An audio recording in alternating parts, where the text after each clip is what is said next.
একটা সময় অভাবের সংসারে এমন খুনসুটির সুযোগ মিলত কমই। দারিদ্রতার জন্য ছোট ভাইয়ের আবদার মেটাতে হিমশিম খেতে হতো। তবে ফুটবলই পাল্টে দিল জীবনের গতিপথ। ব্রাজিল দলে সুযোগ পেয়ে নিজের ছোট্ট ভাইকে লেখা চিঠিতে এনরিকো বাস্তবতায় রূপ দিয়েছিলেন ভাই বড় ধন, রক্তের বাঁধন গানটাকে। পরিবারের সবাই মিলে গাদাগাদি করে থাকতেন ছোট্ট একটা ঘরে। সন্তানদের রাতের আহার নিশ্চিত করতে ব্রাসিলিয়ায় খেলতে যেতে হতো এনরিকের বাবা ডগলাসকে। যেদিন অর্থের সংস্থান হতো না, ভুখা পেটে ঘুমোতে যেতে হতো এনরিকদের। অবশেষে সৌভাগ্যের দরজা খুলল কিছুটা। এনরিককে নিয়ে যখন পালমিরাসের মনে হলো স্রেফ বাজি ধরা নয়, লাভের সম্ভাবনাও আছে, তারা তখন ডগলাসকে পরিচ্ছন্নতা কর্মীর চাকরি দিল। পরিবারের জন্য নিজের চাওয়া পাওয়াকে বিসর্জন দিয়ে দেন বাবা ডগলাস।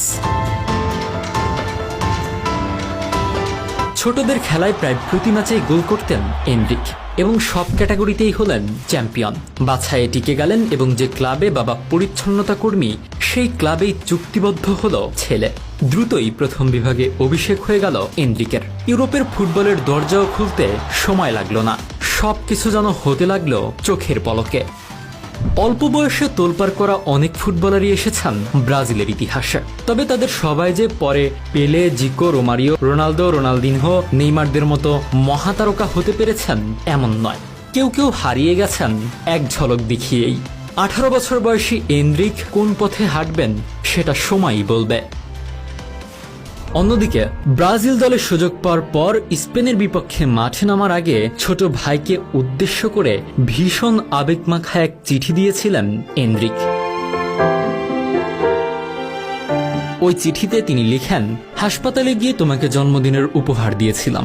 একটা খেলনা কেনার পয়সাও ছিল না। টুর্নামেন্টে যে সোনালী বলটা জিতেছিলাম সেটাই তোমাকে দিয়েছি। তোমার মনে আছে? পরিবারে আমরা সোনার উপর চামচ মুখে নিয়ে জন্মাইনি। ফুটবলের যে জন্মস্থান আমরা জন্মেছি সেখানে।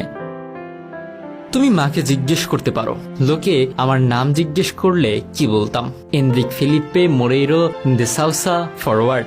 লোকে শুনে হাসতো, কিন্তু আমি খুব সিরিয়াস থাকতাম। আমি জানতাম আমি পারবো। মা সেসব দিন স্মরণ করে এখনো কাঁদেন, বলেন শব্দ কি শক্তিশালী।